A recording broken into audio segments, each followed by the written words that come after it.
فنجان المصفي أفضل فنجان لإيصال الطعام. أول ما نزل بهذا الشكل فقط فنجان ومصفي كان جيد بس مو ممتاز. ليش؟ العمق مال المصفي مو كلش كافي، بالتالي ما تقدر تترك مسافة نص سنتيم بين الفحم والمعسل. بعدها نزل بعدة شركات مثل السيزر، الإيمي، الزريان وغيرها هواي من الشركات، بس ذني تقريبا الستيل، الباقي حديد. يتفاوت سعره بين ال 8000 وال 12000 دينار.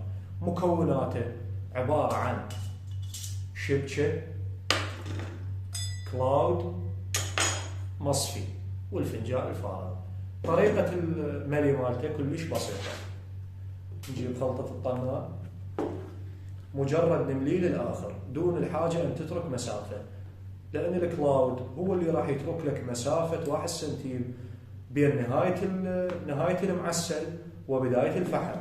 الكلاود والشبكة تخفض لك درجة الحرارة بشكل كلش كبير، بالتالي ما يحترق المعسل، يحافظ لك على الطعم لأطول فترة ممكنة ويوصل الطعم بصورة جدا صحيحة.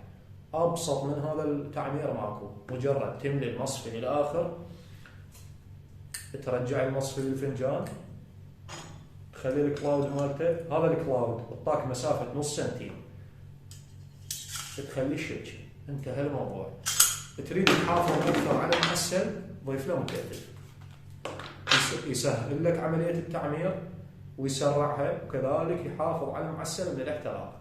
تحياتي لكم شباب.